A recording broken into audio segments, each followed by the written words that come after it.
Hello, friends, fans, and random explorers wandering in from various parts of the internet.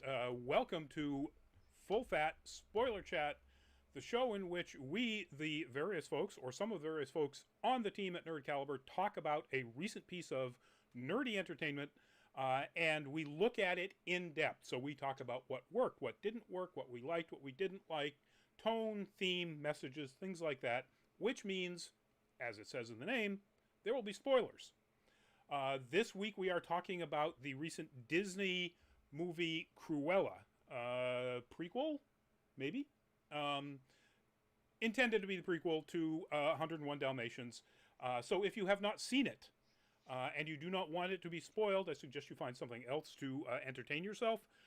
If you have seen it or you don't mind spoilers, feel free to hang around, put your questions in the chats. We love to get the questions, answer them, talk about what we think, talk about what you think, and join us. I'm Rodney Braun. I'm the editor-in-chief of Nerd Caliber, first-person shooter on Facebook, Burley_adopter on Twitter, and joining me tonight. Oh no, you're both wearing caps. I can't do that. Let's see. So we'll start then with the red cap. Go, if you would. I have a strawberry beret instead of a raspberry beret, just because it matched the shirt, which says vaccinated.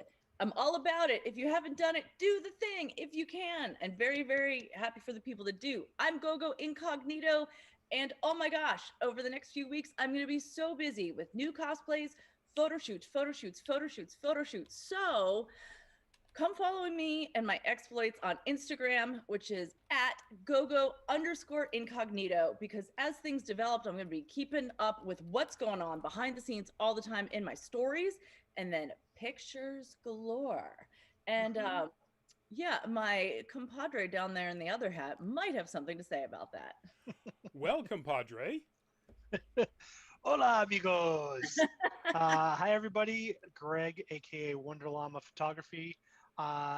Thank you all for joining this evening. This was an entertaining movie. Looking forward to peeling the spots off it, as it were.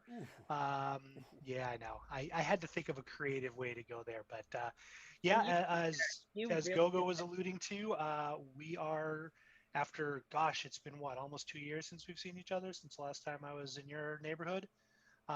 Coming up to my neighborhood, to our photo studio, Red Raven Studios, just south of downtown Boston.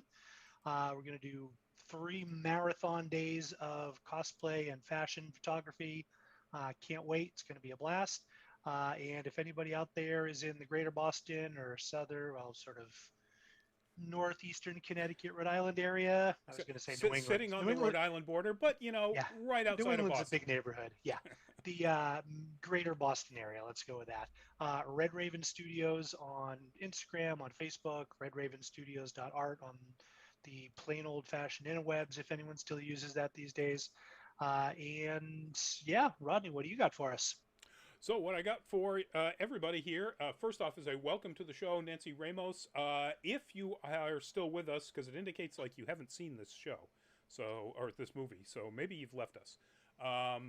But what we have is, or what I have, is a bit of a background. Not that anybody needs to know what this is about, of course. Everybody knows it, but Cruella is a recent movie that is the story of how Cruella de Vil, from the original 1961 101 Dalmatians and the 1996 live-action version with Glenn Close of 101 Dalmatians, started out and eventually sort of became the person that we know from those two movies. And that's really the basic background of this. You know, there aren't a whole lot of other Disney movies that have explored this sort of concept, Maleficent, and that's about it. And so it doesn't have an awful lot, like it's not The Lion King, which is a shot-for-shot CG as live-action remake or anything like that. It's a completely different story. Emma Stone, Emma Thompson, and a whole bunch of wonderful supporting cast, or not so great supporting cast, depending on how you look at it. And it takes place through the 60s and mostly in the mid 70s in London, just before the explosion of the punk scene. which does sort of inform an awful lot of the aesthetic of the movie. Um, and that's pretty much it. We're going to get into what the story entails as we talk about what we liked and what we didn't like. So I'm not going to go through a whole plot synopsis. That would be silly, and that would just literally be spoiling it. Not really the point of the show. But what we do Isn't it? Isn't it though? um, is it really though? Says Thor. So we start always with talking about what we liked, and what worked for any of us. What we thought they shot at and achieved, hit their target, and we're going to continue the path that we're doing. So Gogo, if you would tell us what was good about this. What did you like? What of their goals did they hit? Oh boy, I'm bummed to be going first because I kind of wanted to hear maybe some of the merits that y'all said. All right, well, okay, let's hold on. Greg. I'm happy to dive in. Yeah. Perfect. What worked? What did I like? It's at the risk of being spoilery right off the top. That's actually not the easiest question. It's a very weird, disjointed, hard to kind of understand movie in a lot of ways. That said, Emma Stone and Emma Thompson are extremely well. Emma Thompson is horribly unlikable because she plays the arch villainess, if you will, that makes Cruella look like Elsa. Cruelsa? They're both, I mean, Emma Stone is a very likable actress. She does a surprisingly good job with a British accent. She had good vocal coaches. She's a solid addition. Emma Thompson is wonderful as the most scenery chewing, over the top villainess I can think of without actually being genuinely evil. Just extremely narcissistic and ruthless. That's the word I was looking for. Thank you. The costume design was spectacular. I appreciate good costume design. I certainly don't know a tremendous amount about the ins and outs of the fashion world itself, but it's clearly informed by people who have a deep, abiding love and respect for haute couture. Every scene is manicured and curated as far as the set design, the production design, the costume design. The photo that Rodney just put up there is from black and white ball that the Baroness, who's Emma Thompson's character, throws. And black and white balls are very well known. They've been going on forever. And it's a genius bit of kind of inversion of the typical black and white ball, because everyone is usually in a very stark monochromatic look. Emma Stone's character, Stella, comes out and does, like, all I could think of was, what do you call it? Hunger Games. Yeah. Yep. When Katniss hits the stage and the dress goes up in fire, and it's the girl on fire. Yep. So brilliant bit of costume stuff. All right, so this is a full-on spoiler right here. When we first started talking about this trailer, there was a lot of kind of consternation about it's sort of weird for Disney to be making a movie about someone who skins puppies and makes clothes out of them. Yeah. And we all threw out a lot of wild, well, if it's this, and then maybe this is the angle, and will she actually do it? So no, there's no actual puppy murder. Dalmatians do play a part in the movie, but it's incidental. Well, it's an important part, but it's not the driving force behind it. Right. And in fact, by the end of the movie, the 3 Dalmatians have gone over from the Baroness, and now they're super tight with Cruella and her coterie. So that's obviously.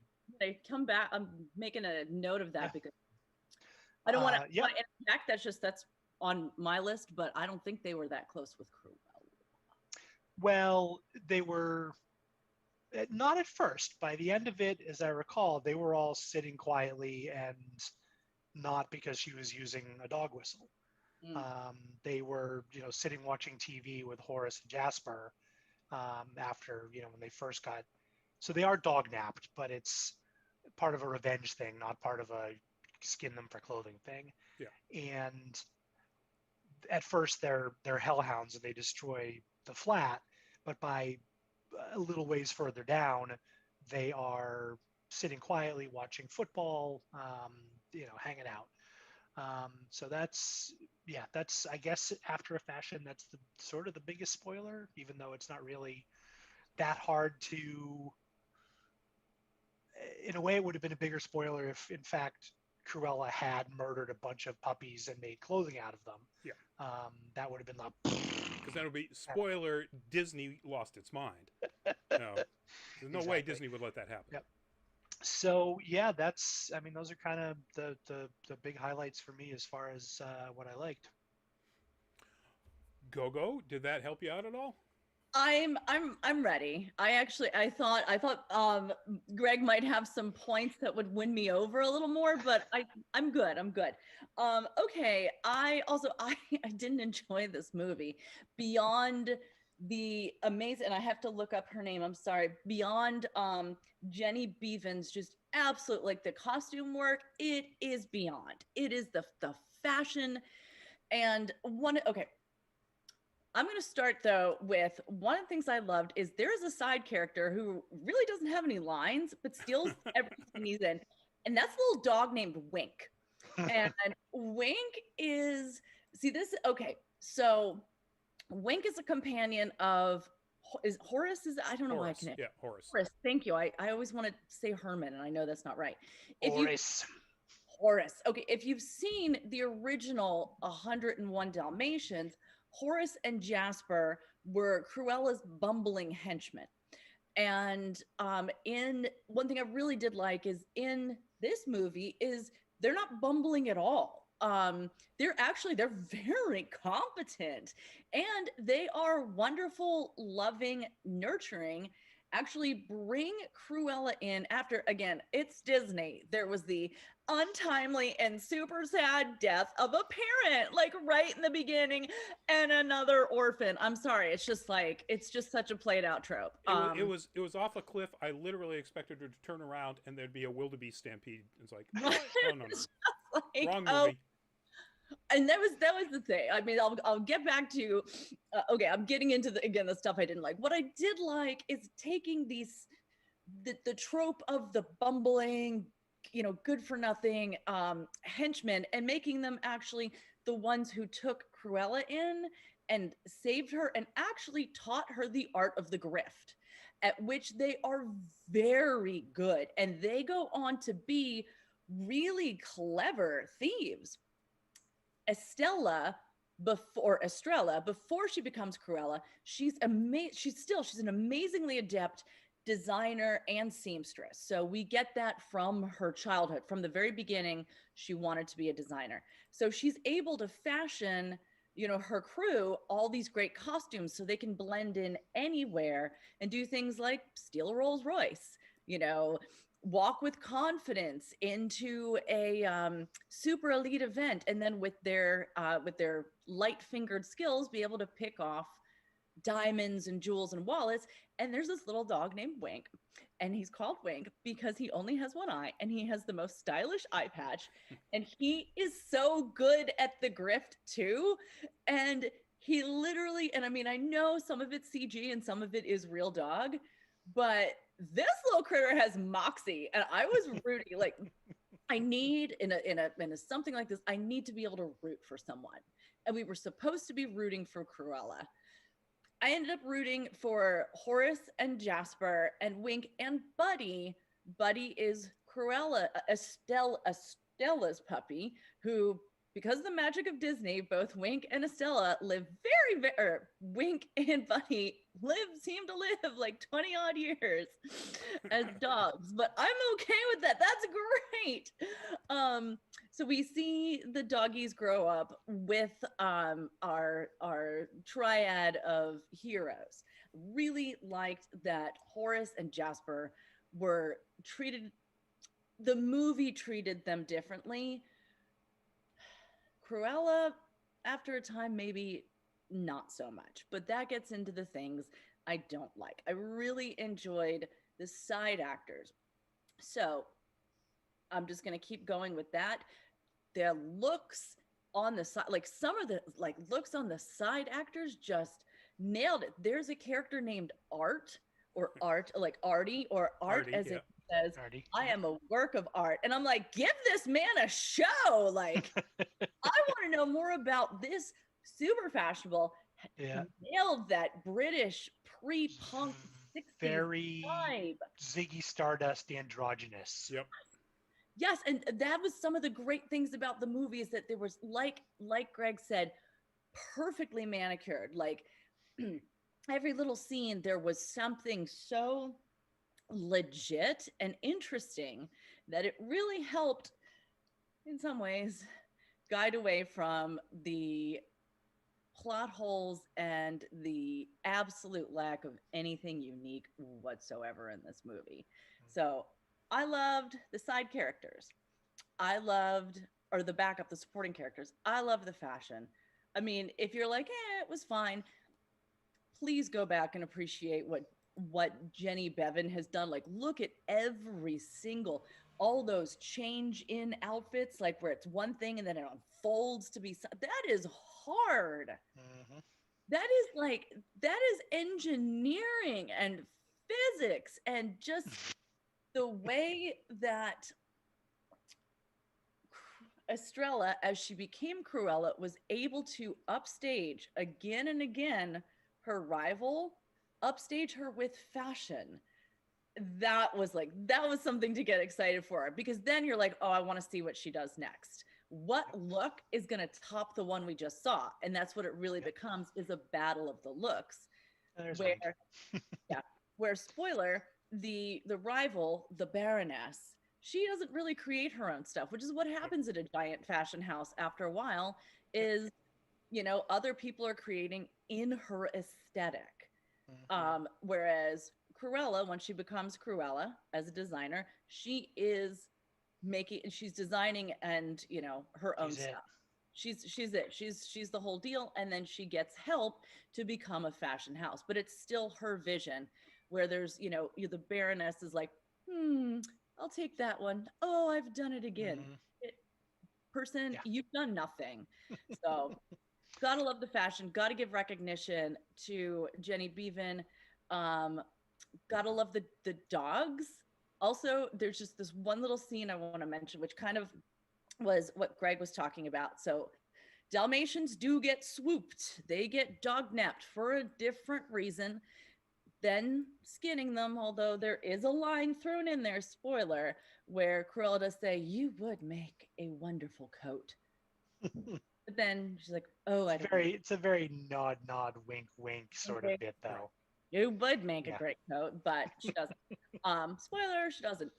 But the dogs, like Greg said, the dogs were running rampant. These were rough and tough dogs. They were tearing apart the flat.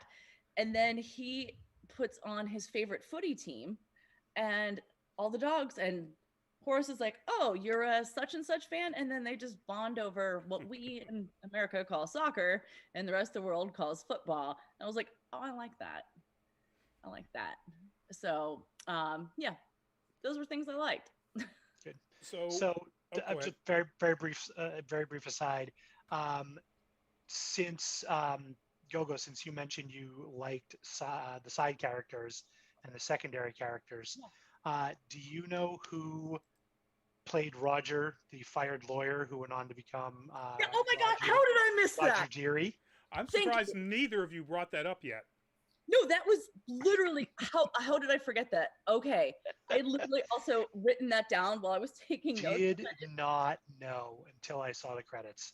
No, I knew immediately. Oh, I knew immediately. Did you? Oh, yeah. Instantly. I'd had a couple of glasses of wine before I watched it, so it probably kind of.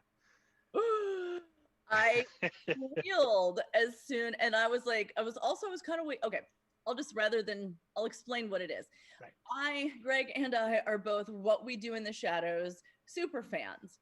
And Nandor is my boyfriend. He is my lover. And so when the actor who plays Nandor, whose name I forget right now, Kayvan Novak. Thank you. Thank you. He shows up again as a wonderful, wonderful side character where oh my God, here's another cool thing. There's a big spoiler. Here's a big spoiler. If you've seen 101 Dalmatians, you know it begins with a songwriter and whose name Roger and his wife Roger Deary. I guess, yeah. And then his wife, whose name now I'm blanking because you said Roger. Anita. Oh, Anita Darling. Right. That's right. Anita Darling. So you see this Roger in the beginning, but you don't tie it together. And you do see Anita Darling from the very beginning, but you're like, oh, this is okay, okay, I see how this could maybe work out, but they're not really the main characters. They're just sort of really, again, off to the side. In the end, we do see how that comes together with Roger playing the piano. And I mean, I know it's a spoiler show, but there is that bit of happiness. And Roger is Nandor. Yep. And there was a lot of diversity in this movie. I was surprised. I was pleasantly surprised. Like, this is, you got one thing right, Disney. You Yep. Okay. So I didn't realize that Roger was the Roger until the Baroness fired him. And for some reason, once he was no longer associated with the Baroness, it just sort of, it's like, oh, Roger, duh. Yeah, so I got it about that's like 2/3 of the way through the movie or something. But yeah, as soon as he walked on the studio, I was like, dude, that's, I actually had to look, I couldn't remember his name in What We Do in the Shadows. I was like, It's like, oh, that's what's his name? It's like, oh, Nandor. Anita Darling, if you're a fan of The Good Place, she played Simone, who was Chidi's girlfriend. So you're going to see a lot of familiar faces, like, oh, I'm so glad this person is now in like a big old Disney movie. And this person is Death in the upcoming Sandman Netflix series. The actress who plays Anita Darling in Cruella will be your Death. Not your Death specifically. Will be the character Death. Going to be Death, right? Yes. I forgot about in the upcoming which we just covered in Nerd Week Live like 2 days ago. Can't wait. They just made that announcement. Yeah. Anyway, so what I liked. So first off, I have to say I was very, very surprised that I liked it as much as I did. I was given all of the stuff that I had seen, and I hadn't watched any like YouTube reviews or read any review articles, but their headlines were enough that it's like, okay, there are a lot of people who aren't really thrilled with this movie. And I was even joking, with my Nerd Caliber partner Manny when we held our nose and spent the $30 so we could watch it online, and then I'm watching it, and in the first, say, 10 minutes, I'm like, oh, God. Voiceover narration. I hate voiceover narration. This is one of the big spoilers. We find out that the way the Dalmatians get into the story is that the Dalmatians actually kill Estella's mother. Cruella is called Estella, actually. And adopts the name Cruella, which her mother gives her because it's a play on her name when she's being mean, as a little girl. Her mother calls her Cruella. And once that, I was like, oh, really? Really? One, parent dies, two, off a cliff, and it's the Dalmatians? Really?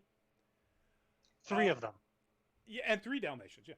I mean, 3 is the magic number, of course, but... Oh yeah, of really stupid things. Yeah. But then, once they did the time jump to... And, I mean, early on, of course, Emma Thompson's in the early part there, because she's the Baroness, and there's other people as well.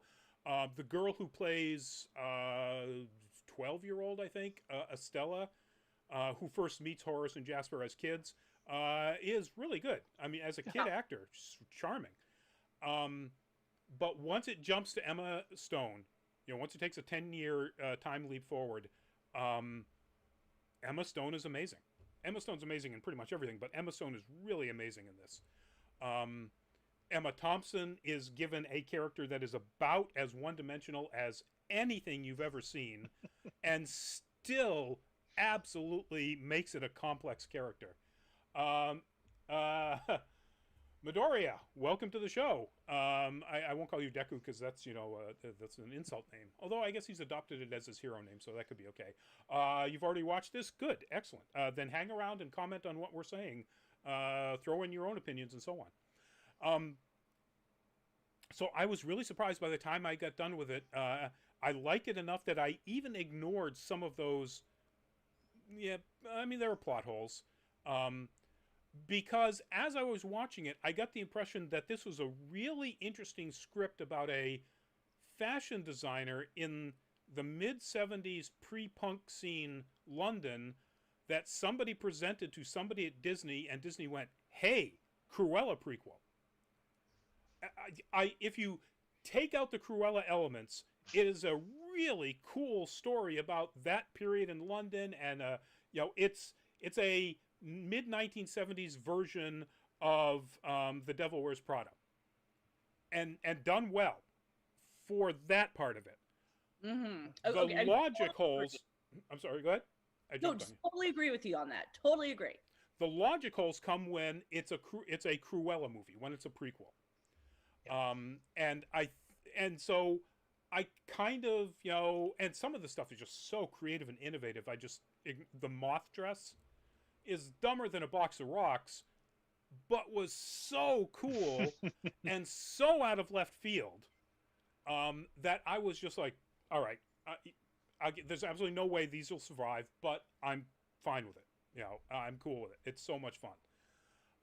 I agree with Gogo 100% that the way they treat Horace and Jasper, taking them from these cockney bumbling idiots in the original movie and probably in the Glenn Close one, but I haven't watched it. I never watched the Glenn Close one either. Yeah. To really talented street thieves, but who have a heart of gold, who care a lot for Estella / then Cruella, but also love animals and so on.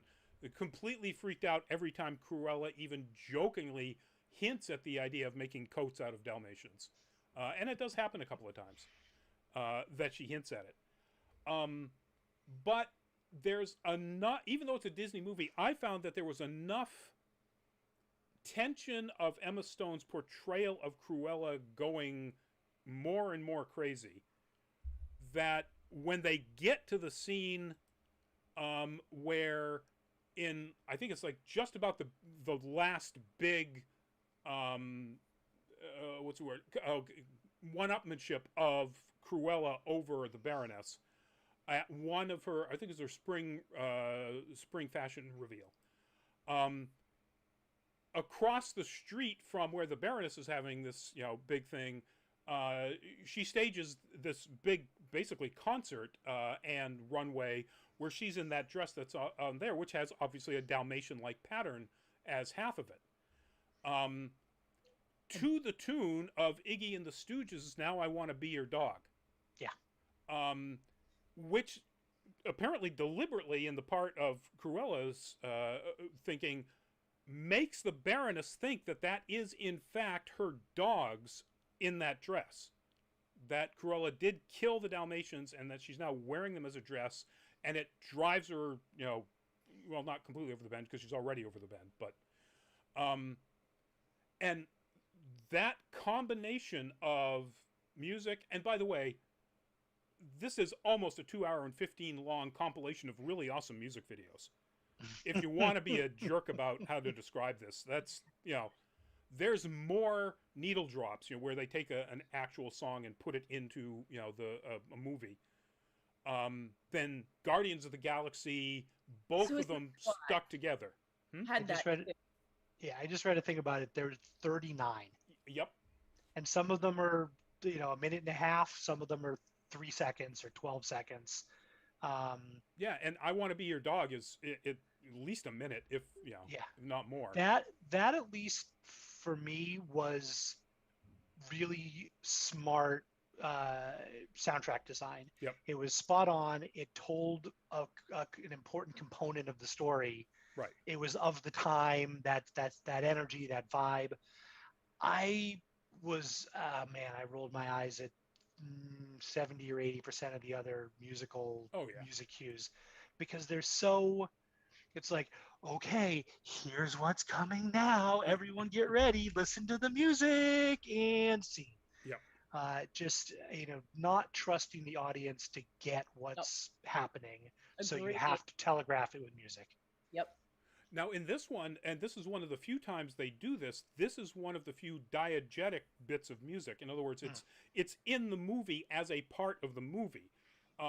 Jasper actually comes out and plays the guitar intro, and And Artie is singing.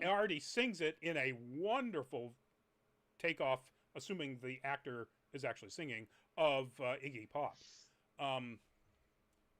But you're right. In every, I think every other instance, it's non-diegetic. It's stuck in the soundtrack, basically. Soundtrack. It's not. Yeah. It's not happening in really lovely soundtrack on its own. If you Yes. like the era of music and you want a nice compilation, like it just take away from that. I mean, you may really enjoy the soundtrack and want to, put it on your running mix or something. I don't know.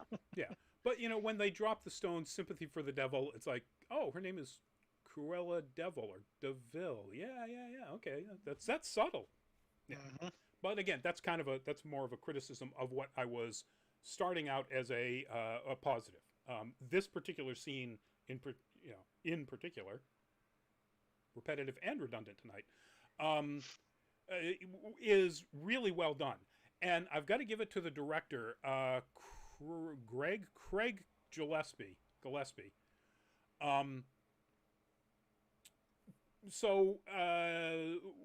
a lot of cases, a lot of the comedy, and there is comedy in this, it's obviously not scary per se, although it might be too scary for kids. This scene where the Baroness realizes or thinks she realizes her dogs have been killed, it plays pretty straight.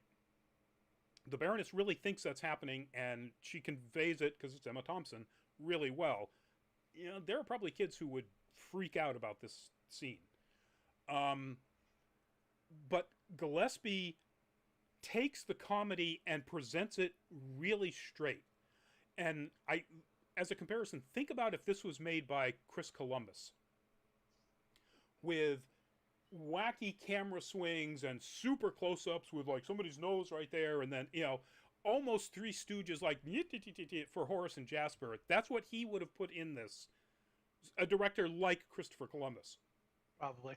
Gillespie plays all of this stuff straight and lets the actors do it. And Emma Stone is a good enough comic actor. Emma Thompson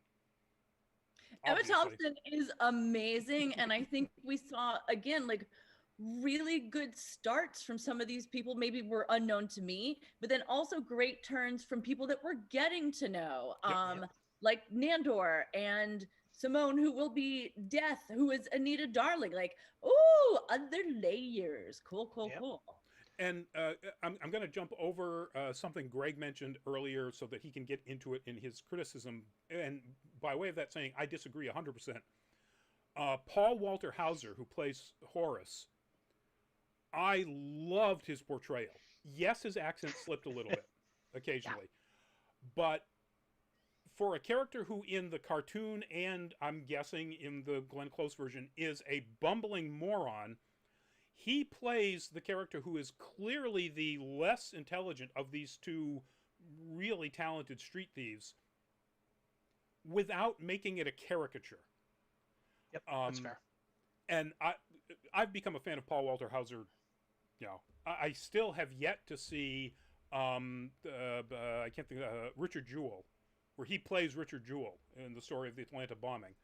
But I've seen him in other things, and he's just fantastic, and he kills it in this. Even again, if his accent slips a little in and out of Cockney on occasion. Yeah, I totally agree. The comment was not about him as an actor or his portrayal. It was just that it was clear he was leaning into that accent very hard, Yes. to make it far more Cockney than probably what it needed to be.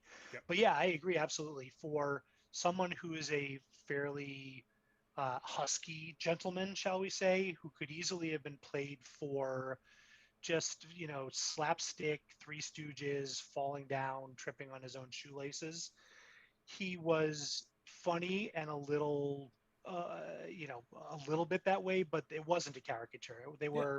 He was in on the joke. He wasn't the joke. And I enjoyed that they didn't take, like, in a movie about fashion. I'm very pleased that they didn't take who was literally the largest person. Like, this is a plus size man, and they didn't make him, like, he wasn't a punchline. Yeah. He wasn't like the butt of a joke. He wasn't, and like Greg said, he was in on the joke. I think he did a great job. I know that actor, but I could not for the life of me remember where. So. He wasn't the actor who played Jacob Kowalski, but he reminded me of Jacob Kowalski in Fantastic Beasts. And not to say that there isn't slapstick in here. He falls off a balcony into a giant cake. I mean, that's so there is that stuff. But the way they play it is just so much straightforward. Let the comedy happen. Yep. That every scene where you would expect him to, he gets caught trying to steal the necklace, and then Winky, who is dressed up like a giant rat. That was okay. That part was probably my favorite thing. Yeah. But that's not even my favorite thing with Horace or with Paul Walter Hauser. The very big final confrontation, somehow, I remember how they basically steal all of the invitations to the Baroness's big party that's going to be held at her Cliffside Manor, and they apparently write in new clothing guidelines, which is everybody needs to show up with a white and black Cruella wig. And so all these people start... So much to our dearly departed, because... Yes, because at this point they think she's dead. Right. And everybody shows up, and it's hilarious that this is happening. There's a couple of funny scenes where they tackle some people thinking that it's actually Cruella, because at this point the Baroness is actually convinced she's not dead. And that's pretty funny. But then you see a security guard come walking up to somebody, and it turns around, and it's Horace in exactly one of those dresses with that wig, and it is the funniest drag it's just hilarious. With a scruffy beard. Yep. Doesn't even bother shaving his scruffy beard. It's just perfect. Yeah, and it doesn't go the tropes, because we all know Disney has done gay coding for a lot of their villains, i.e. Scar. Yep. Something that Jeremy Irons was even like, oh yeah, I thought we all knew this. And in this case, the drag was presented as, again, look at this con man, like he can do everything.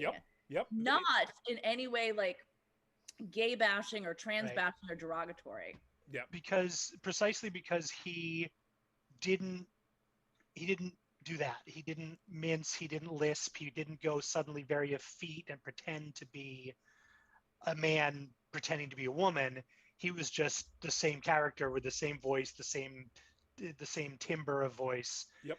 In a Cruella dress. Yeah. But yeah, absolutely. And the way it was a really good moment. Yeah. Yep. So I like all of that. That's pretty much it. I like some of the attention to detail in the way that that again, I'm assuming the director and or the screenwriter put in here, like mostly around their grifts and the things that they do to pull things off. There's no like cut and then everybody is okay. It's, you see exactly how they got, this wallet to this person, then into, this dog's mouth and dropped into an umbrella and so on. And they use that at the end when Cruella is walking up behind the Baroness with a hat pin in her hand, and you think she's going to kill her. and she uses it to poke her in the elbow enough so that the Baroness gets distracted enough that Cruella can, with her skills, lift the dog whistle that controls the Dalmatians. I'm not smoking weed right now. I'm blowing a dog whistle. Blowing a dog whistle. Or smoking weed. Either way, it's fine. Either one. It's not it's it's legal. Have you ever smoked pot out of a dog whistle? That's the way to do it. There's no grill. I would imagine you'd get all that. Well, anyway. Right in your throat there. And I don't even smoke weed, and I know that. So, so I thought that those things were really well done. That they closed what could be, or never allowed what could be, plot holes or story gaps to happen again when it's the story of these criminals and their friend who's a fashion designer who gets into trouble and so on. It's only when they jam the Cruella stuff on it that the gaping logic holes show up.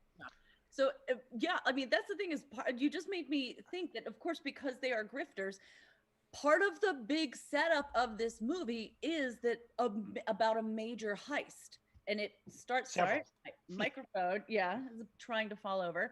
It even starts. Okay, it's just gonna lean on me for a second. It starts with that in the beginning again when there's voiceover. It's like, this necklace is the reason I died, and then you get into that this very special necklace. There needs to be a giant heist involved. So you've got part fashion movie, which in and of itself, like Rodney said, is really good. Fashioned and really kind of true in some ways to how like fashion houses work when they get really big, and how fashion houses get started when they're really small. And then and like it could have been a fashion heist movie without it being. So I just want, leaning into my theory, I just noticed this in the IMDb official. So this is from the stuff that was put out by Disney when this was coming out, or before it came out.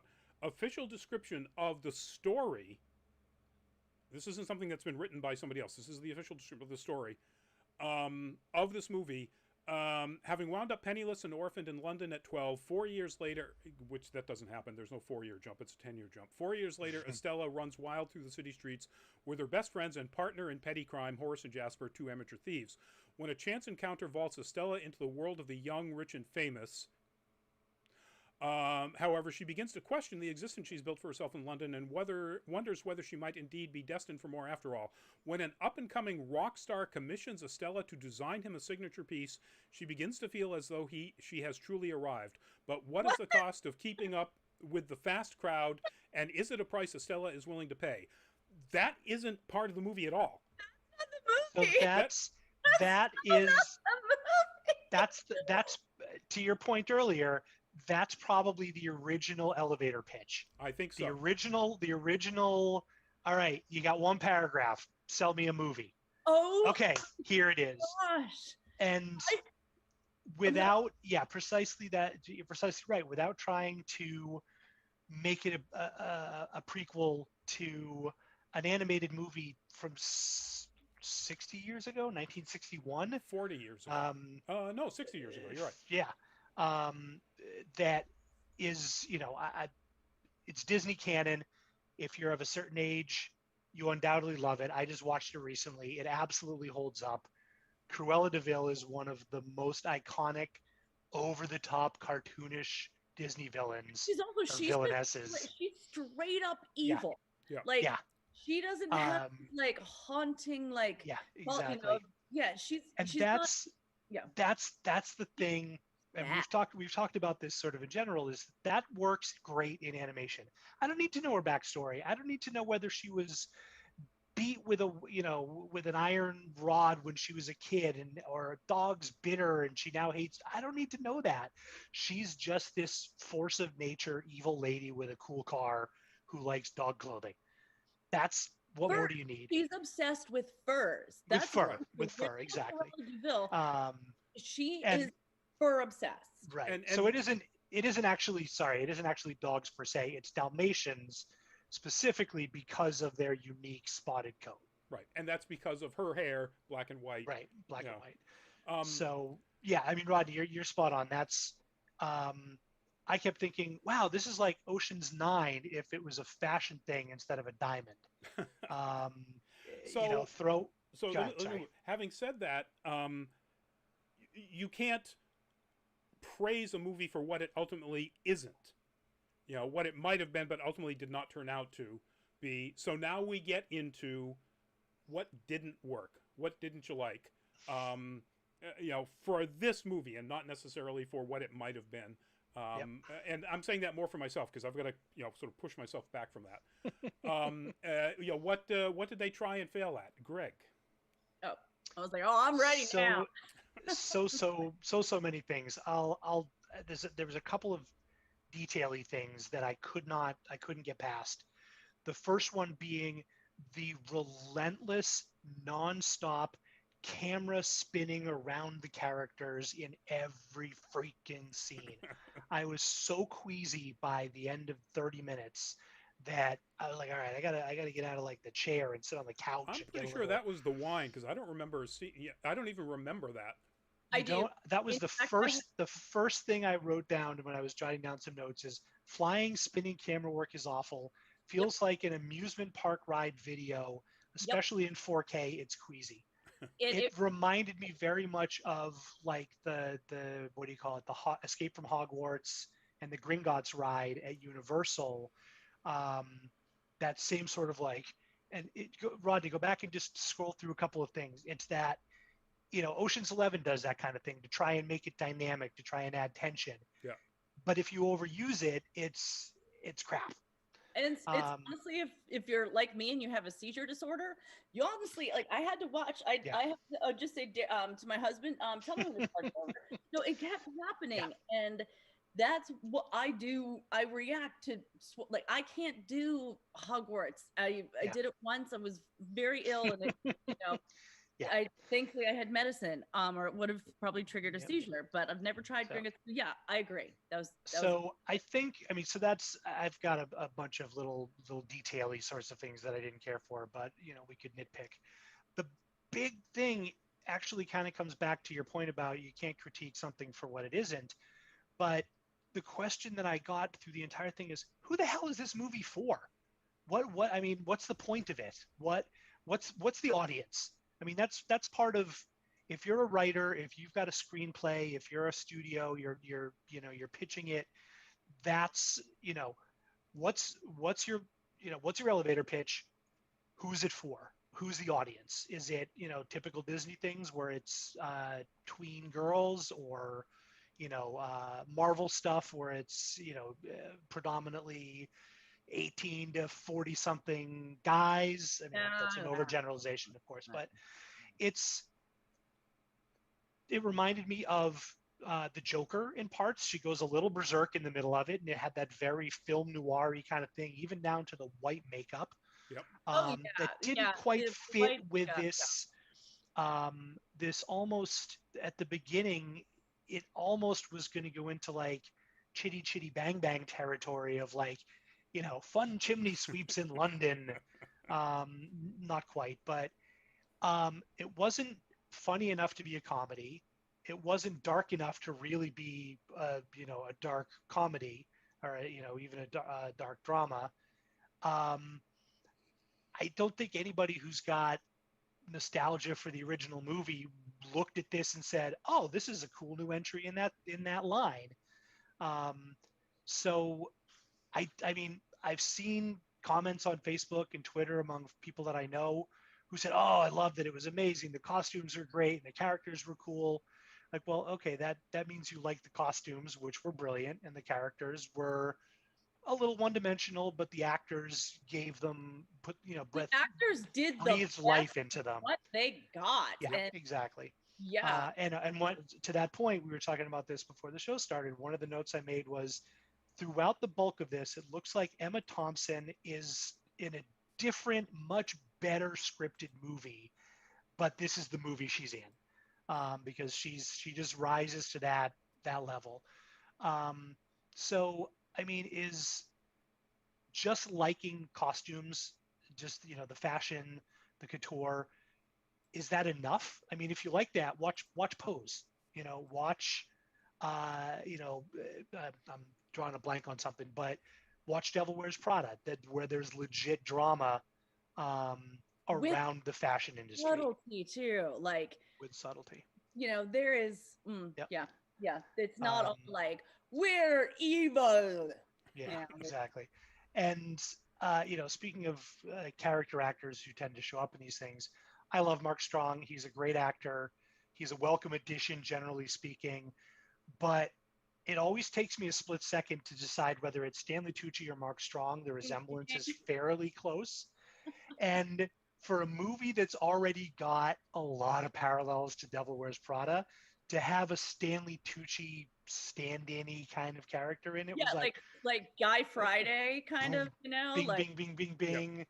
oh, Um, I've watched a lot of British television, a lot of it good, a lot of it not so good. I can't remember the character's name, but the store manager when she first gets a job at Liberty is the broadest, terrible pastiche of inbred British snobbery and suck-uppery that it was like, oh, dude, come on.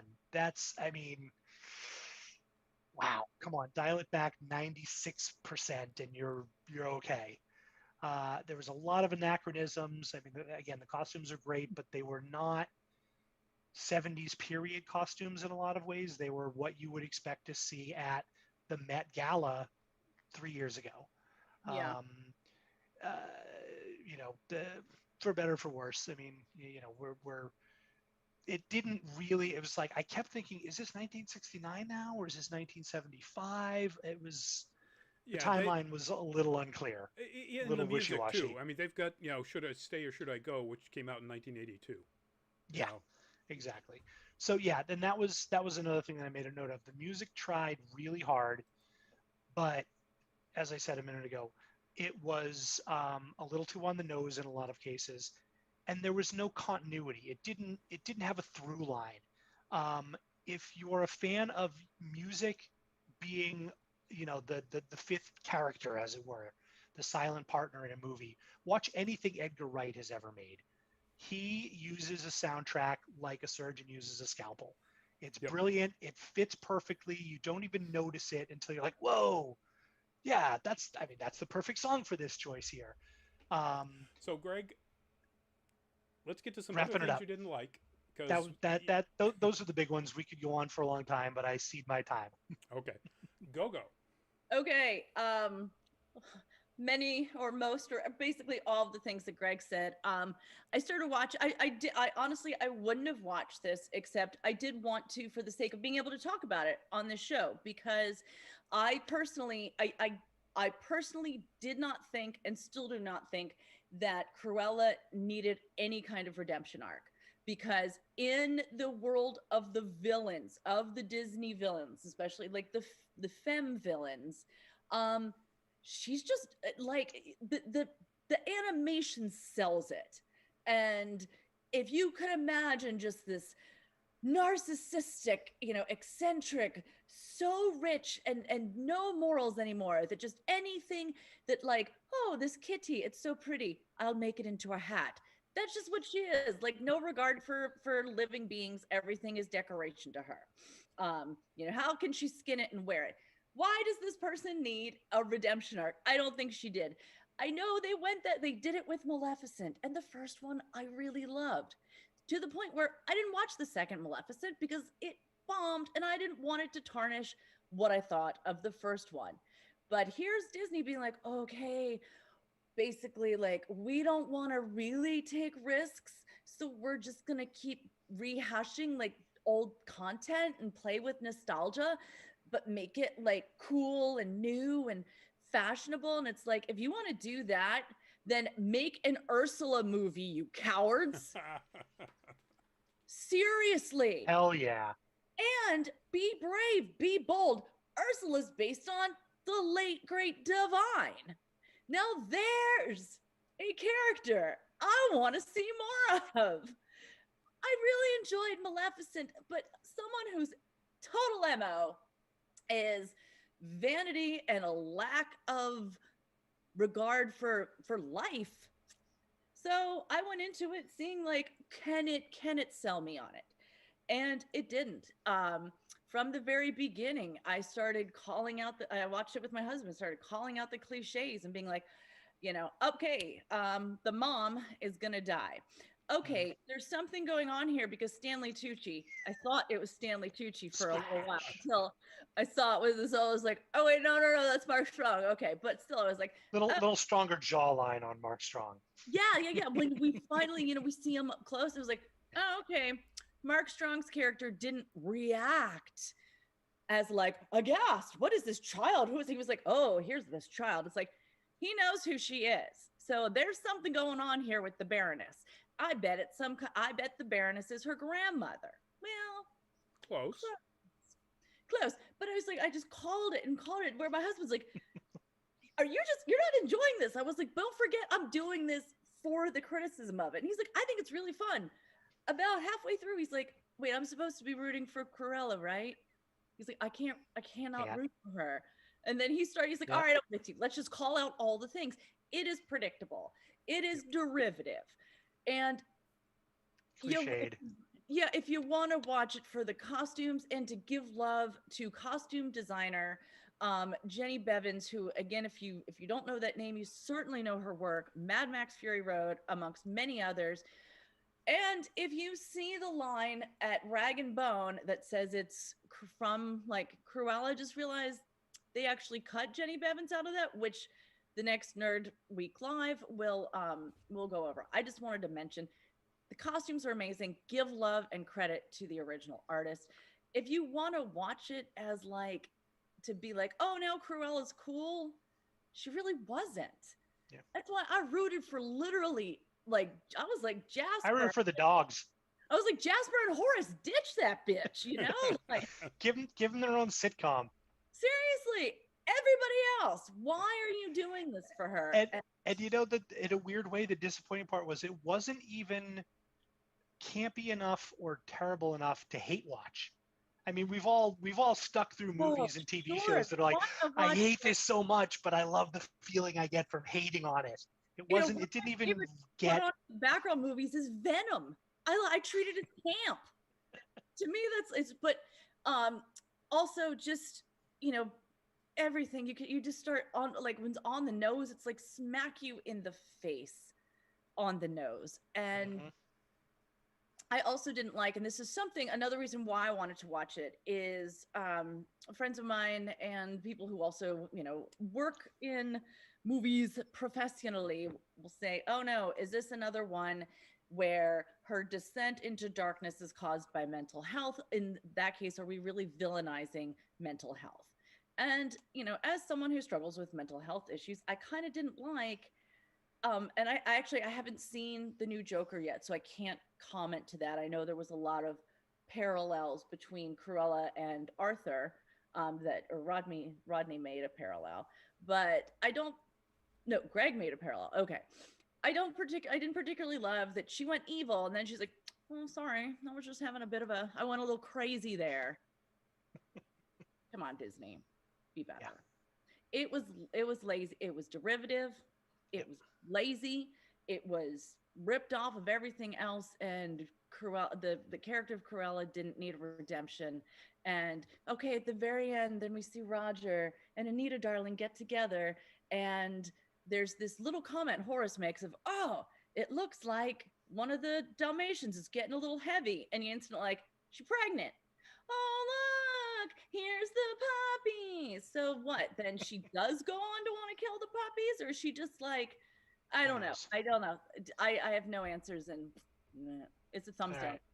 Rodney, what do you got? Bring us home. So that's my main criticism of this movie. As I've indicated before, I like it a lot more than the two of you do. I find it's derivative when it's a Disney, the Disney story of Cruella. That's when it gets derivative. When it's not, when it's the story of a fashion designer in London, I think it's pretty innovative. And that's my big criticism, is that it doesn't need to be Cruella's story, and ultimately it isn't. Despite the fact that the character has the name and the look and everything else, it ends with something that could not possibly have happened prior to the 101 Dalmatians, and that is Cruella loving Dalmatians enough to give, well, Anita mostly, Roger just happens to be there, but it's somebody who has helped her out a lot, Anita Darling, a reporter, these gifts of 2 puppies. There's just no way they still end this with Cruella, while looking like Cruella de Vil, being a caring person to Horace and Jasper and the dogs, Buddy, Wink, and now the Dalmatians, their puppies, even John the valet, even Mark Strong's character. So somewhere between where this movie ends and 101 Dalmatians starts, there's still the story of how Cruella became evil. It doesn't happen in this movie. You know, I mean, she becomes mean-spirited and cruel at times, but she never becomes evil. And it's not a Cruella origin story. It literally does not get you to the point where that character is who the character is in 101 Dalmatians. So it's, I don't know, it's an alternative universe take on Cruella or what? Again, the only thing that makes sense to me is that they had this story and they jammed a Cruella story into it. It's like an anti-retcon. Yeah. Well, yeah. It's like, oh, when you say it's a redemption story for Cruella, it ultimately isn't, because we still, if Cruella is this redeemed at this point where the movie ends, Cruella can't happen in 101 Dalmatians. So if there was a redemption story, then there's got to be a fall story. There's got to be you know, the Return of the Sith, or the Rise of the Sith, or what, the last prequel movie. The Last Dalmatian. So she was just pissed off about intergalactic taxation regulations. Exactly. That was the problem. You know, at some point she gets her legs chopped off and burned, you know, almost alive in, you know, the volcano world of wherever the hell it is. She couldn't get that high quality Naboo silk that she needed for her spring collection. So, you know, this movie ends at a point where if this is the redemption, then are they gonna make one where there's a fall? Are we gonna see her go from Anakin to Darth? You know, because she's Anakin right now, although a much better, more interesting character. Yeah. So that's my biggest problem with that. That to my mind, all of the problems with this movie stem from the fact that they try to make something into a movie that redeems Cruella and therefore breaks the canon. Well, it's also, I mean, I think along the same lines, it's a very kind of have your cake and eat it too. She's sympathetic in that her mother got murdered right in front of her, and she thought it was her fault for most of her life. That'll mess you up. Yep. To be sure. The finding out, we didn't even mention the big spoiler. Can we talk about who her mother actually is at this point? So as it turns out, the Baroness is her mother. And that right there, I mean, the Baroness is Cruella. Let's just put it that way. She is the literally genuinely gave evil, her baby to Mark Strong to kill. Yeah, you know, not wink, wink, take care of it. Yes. Not place it in an adopted situation. And they take make care that of it. explicitly clear. Yeah, when exactly. the Baroness goes back to John the valet, Mark Strong's character was like, "What did you think I meant when I said take care of it?" And also when Estrella, now Cruella, says to the Baroness, you know, maybe you killed someone. And the Baroness is like, "You're going to have to narrow it down, dear." Yes. Very cavalier about that. Okay, so maybe she's, you know, she's killed people before. So there are aspects, there are very sympathetic aspects to Estella's character. The murdered mom, thought it was her fault, crazy family parentage, etc. Finding out afterwards, having it all we've seen that stolen from her. Yeah, like, of course, you've seen it. You know, it's a standard trope. But to Rodney, to your point, it's like, well, you got that. And then you got her, you know, is it a descent into madness? Is it a no, I just want the world, and I'm going to do anything I need to do to get there. It's they don't circle that square for me, Yeah. and I think that's a lot of what you were driving at as well. Yeah. So and well, that's it, because they can't have her become Cruella, because Disney would never allow that to happen. You would have to see Right. horrible stuff, being done by her and going on around her and whatever. Um, and I think Cruella is a wonderful, fun character when she isn't like deeply into specific revenge against the Baroness. Um, the interactions with Artie would never happen without Cruella's personality, and they're wonderful. They're just so fantastic. When Cruella is mostly first starting coming up, but then when she comes off of her, as you say, her craziness, um, she is a fun character that, yeah, can be mean, but in the kind of way that fun, mean characters can be enjoyable to watch. Because she's not cruel, even though her name is Cruella, and she doesn't hate. She never expresses any real hate for the dogs, even though she jokes around about maybe skinning them or whatever. Or anyone. So yeah, anyway, that's really my only major criticism, is that what plot holes and logic problems and so on exist in this movie. They exist because of trying to make this a Cruella redemption story. And again, that's the nature of the movie, so that is a problem. It's not the other movie, The Devil Wears Prada in 1975 that I wanted to see. Juan Jesus, welcome to the show. We're just wrapping up here. So we're probably not going to give you any more spoilers, so there you go. You don't have to worry about that. We're talking We've spoiled about, it all. Yeah, spoiled everything up to this point. We're talking about Cruella, of course.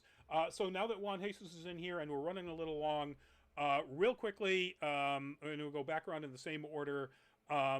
Recommend or not, and if you want to throw a numerical out of 10, go right ahead, Greg. I don't think I could recommend it. Your mileage may vary. There are clearly people who this will find an audience, but broadly speaking, I can't recommend it. For my subjective take on it, I'd give it maybe a 4 out of 10, 5 out of 10. I don't recommend it for one reason. It's so freaking long. Like, this movie didn't need to be like Marvel superhero length. It was 2.5 or something hours. 2 1/4. 2 1/4. I'm sorry. They could have cut that down, so it drags. So I don't know, if you're the kind of person who just wants to put it on in the background and hear some good music and see some good fashion, go have a great time with it. If you're watching it for plot, I'm sorry. I give it a 4. I give it a 4 out of 10 because, gosh dang it, the actors really did their best with some crappy story.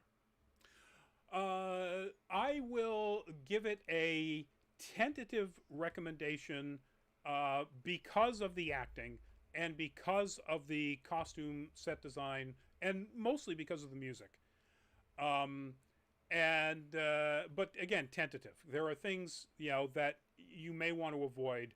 Don't show this to kids. I still really think that particularly that scene with the Stooges song would disturb kids.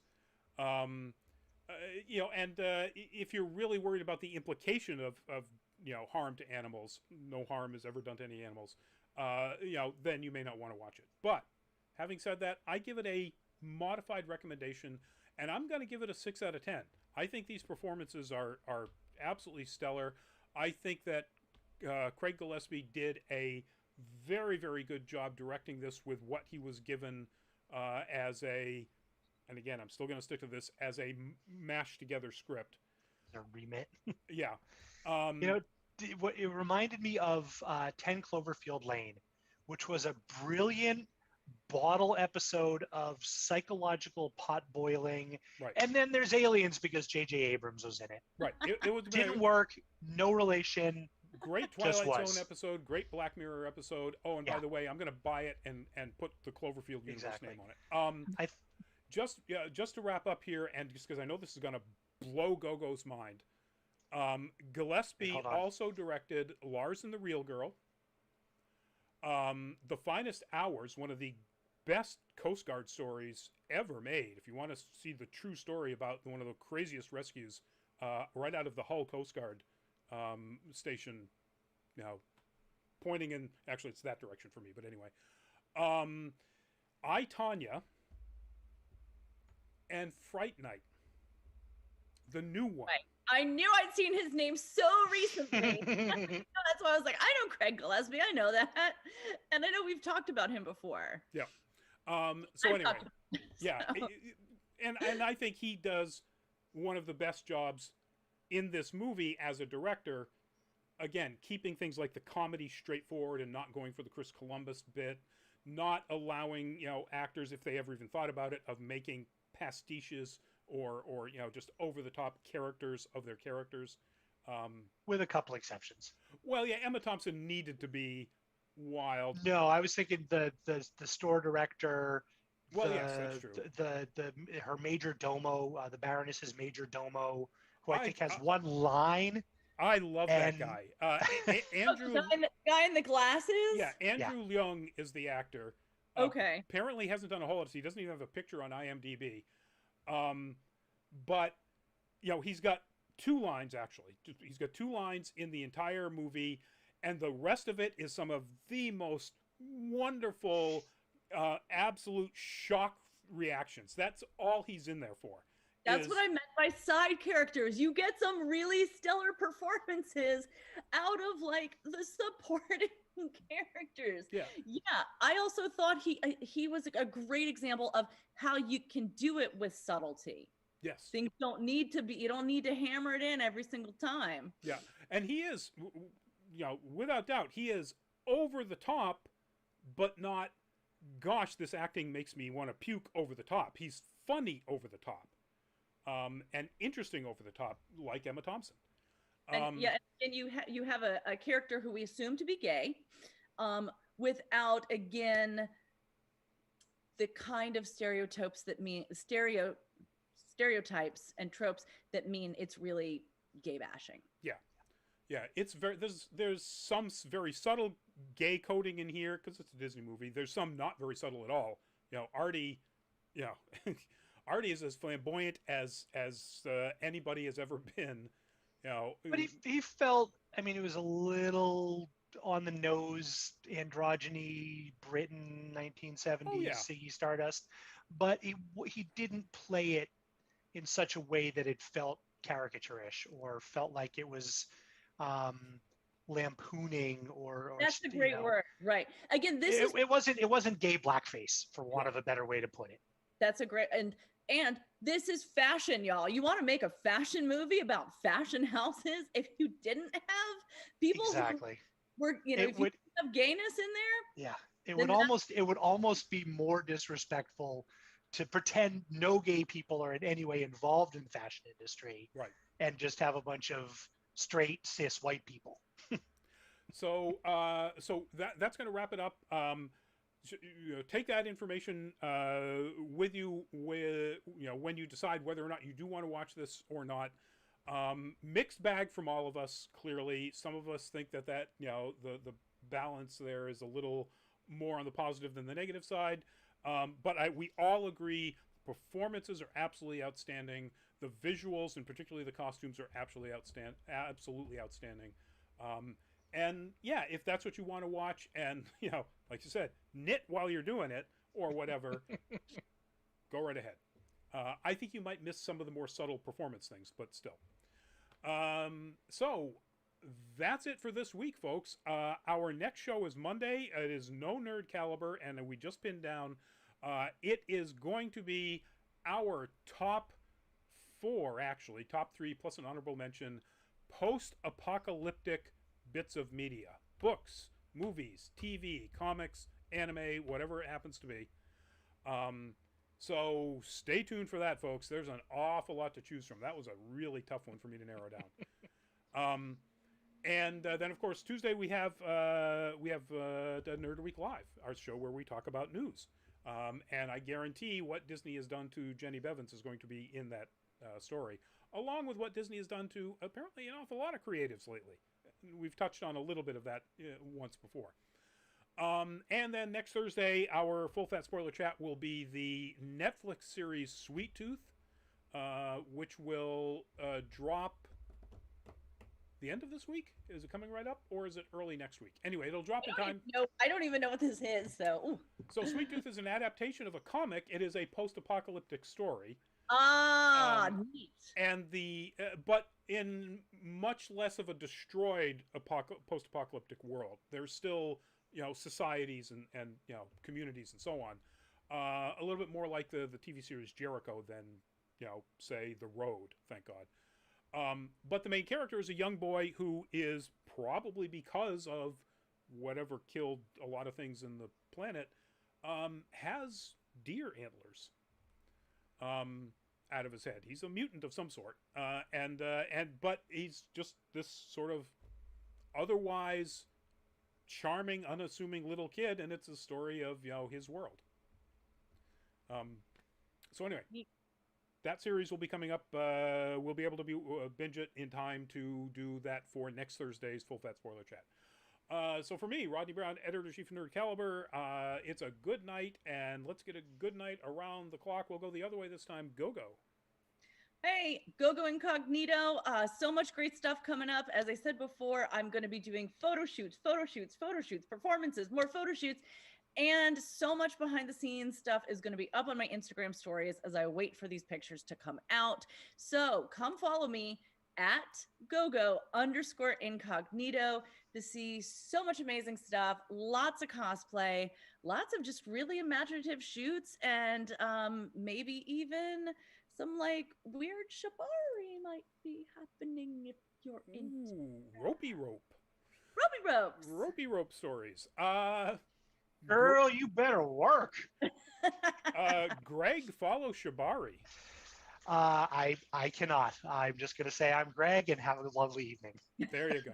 And I'll leave you guys with one last thing. That's where we're at patreon.com/nerdcaliber. If you want to go check it out, we've got just a couple of really low dollar tiers for you to help support us if you feel like supporting us. And it will help us get more content when cons are coming back. And we want to get back into giving you stuff from cons, and that will help. So check it out if you're of a mind to. With that, stay safe, folks. Have a good weekend. I'll be in the grand state of Maine because it's free fishing weekend in Maine. So I don't have to buy a out of state pass, yay, or license pass. Anyway, so folks, have a safe weekend. Get that vaccination. What's that shirt say? Vaccinated. Go get vaccinated.